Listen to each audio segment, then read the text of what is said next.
So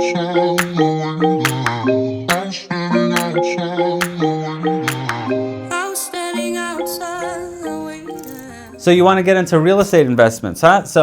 And you watch a couple of videos on the BRRRR method, and you want to kind of know more in detail of exactly the people involved in the BRRRR method to go ahead and get you into a successful track into the real estate investment side. Hey guys, Omar here, broker and CEO of Alden Mortgage and Omar Realty. Those two guys right there. Now, we mainly deal only in California as far as the real estate purchasing and refinancing side of it. Of course, we are licensed in a couple of other states, but if you do need any real estate assistant, link in the description below, or if any of this content helped you, hit that like, subscribe, comment. Whether you hate it or you like this video, I don't care, just put whatever. But the people involved in the BRRRR method, number one, is the most important guy out there. And I'm not saying that because I'm the most important guy and I'm that money guy. It's because you need to know where your funds are coming from for your first initial property. And as you go along, this is the person that's going to keep funding and finding you the deals that are coming up. Now, I can't even explain to you how many times I get a call from people that are in these distressed properties. These distressed properties where they're just like, I cannot make my mortgage payments. I need to get out of this. This is not happening. My house is complete shambles. And the worst part about it is when we get phone calls from people who are, they're renting out their properties. Now, for instance, I just had a person that was renting out their property, and because of this whole COVID and emergency or this eviction moratorium or whatever it is where you were not allowed to evict, people just annihilated these people's property. And then also, if you haven't noticed, a lot of people who rent out their properties, which I'll go ahead and put a little, do I put a side by side, but people have been using other people's rentals for grow houses. Marijuana industry has become very, very big. Apparently it's become very lucrative, and a lot of people are renting out their homes, and these people are just using these as grow houses. Now, we had a couple of those. Now, the reason why I give these examples is because this is when distressed properties come in, and then where you, as an investor, or anybody who's trying to go ahead and say, you know what, this is something I could fix up, and I could go ahead and turn this around and do my own thing, and I could do a better job at managing this property than the other person did. Now, this is just all, whatever you decide. The people have come to me and said, hey, I need to get out of this house. This is just really, really bad. Do you have any buyers lined up to go ahead and get me out of this? It's unreal, especially now since this whole eviction moratorium has ended, and like people are just losing their mind. So number one is you got to find yourself a money guy, a mortgage broker or a lender that you feel very, very comfortable with. Now, as I go along, please notice a common theme here is you need to feel comfortable with every single person that you are doing business with. Now, for me personally, I don't want a wham bam, thank you ma'am, one deal and we're done and I'm just going to charge you an arm and a leg or whatever it is. First of all, I can't even do that because it's illegal. You can't charge whatever it is your little heart desires. You charge what the investors are able to, and then we have certain quality standards that we have within our company to go ahead and fall under, to make sure our insurance is good. So, but is you find yourself at a money guy. A money guy is going to go ahead and get you into that first property. They're going to find you the money. They're going to tell you, hey, this is what we're going to need. This is how we're going to go ahead and do it. This is when we could go ahead and refinance it, because you're going to need to buy. And then your mortgage broker friend or your real estate agent friend, mainly your mortgage broker friend, will go ahead and get you the money. Then B, your real estate agent friend. If you do have a real estate agent in your state, I'm not sure exactly how your state works. Typically, mortgage companies, they'll have both sides. They'll have the mortgage side and they'll have the real estate side to find you those deals. Now, it's important to just not have one. Have like 10 agents if you want 10 agents. And anybody who's willing to go ahead and send you a bunch of deals, because we have something in the real estate world that's called pocket listings. Pocket listings are things that people don't want on the market, and they just don't want people to see it. They don't want to put on MLS for whatever reason whatsoever. Now, we get those all the time. Hey, Omar, I got this property. Do you have anybody lined up that wants to go ahead and see if they could go ahead and get into this? Now, once you found your money guy, then the next one is going to be you need to find a lawyer. You need to find a lawyer. Lawyers are very, very, very, very important because you want to go ahead and make sure that your capital is safeguarded and you don't get into a contractor dispute, because that is going to go to my third point.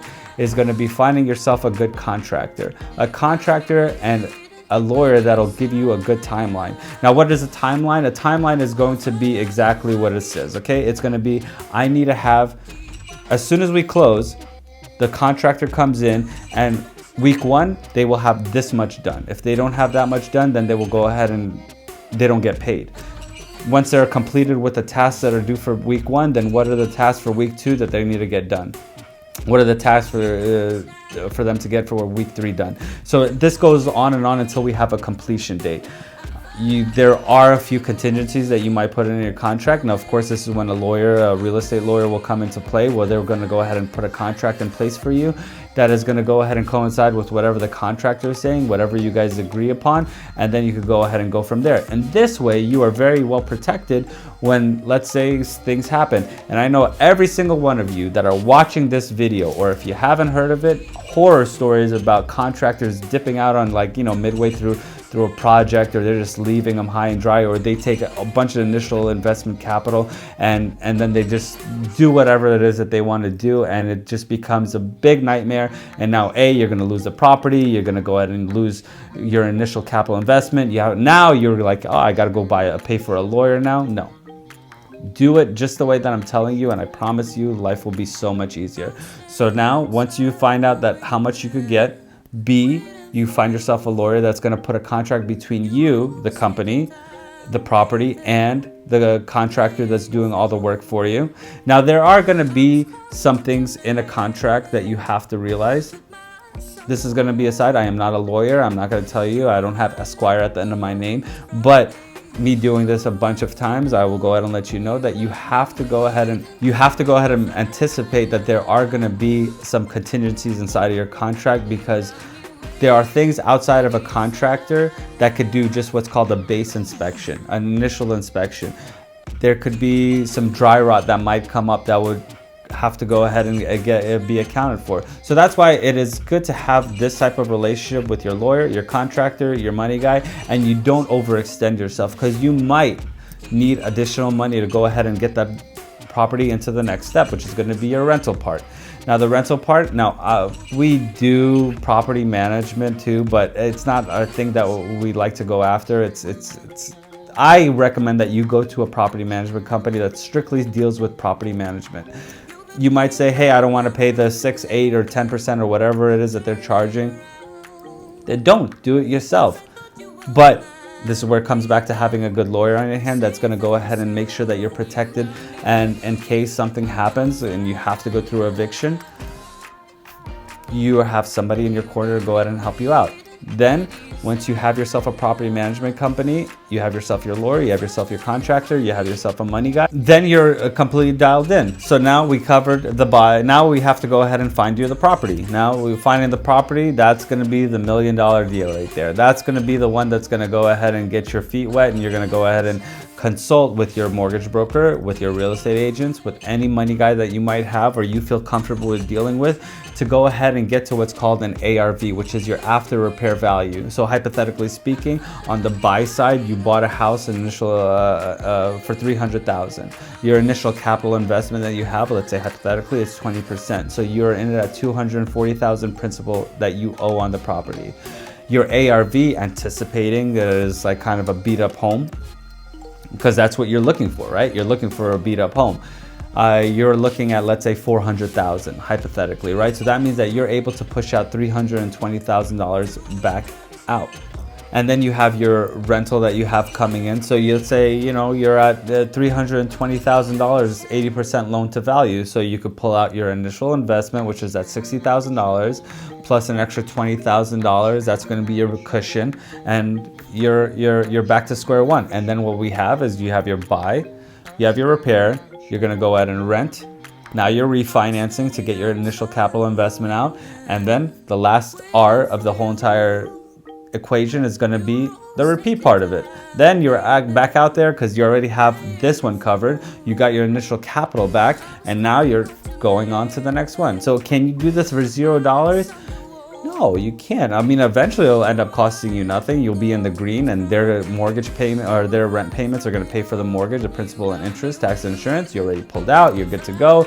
You're trying to go buy another one. You're going to keep killing it and doing really, really big things. Now, most of us mortgage brokers, we have about 5 to 10, 15, 20, whatever it is that you have, investors with thousands of agents on deck to help you find your next deal, because that's what we're looking for. We're looking for people that need to get into it. So yeah, that is the people involved in the BRRRR method.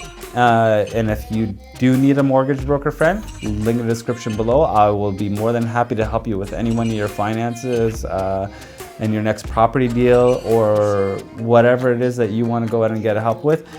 We do offer up to 50% commission rebate, which will help you out a lot. Getting your house staged or painted or flooring or whatever it is that you're going to do, and this is post-closing. And we have a ton of mortgage products available, especially for investors. So if you like this content, link in the description below. If you hated it, you could dislike it. That's cool too. Anything that you want to put. But we really appreciate you watching the video. Until next video, guys. Thank you.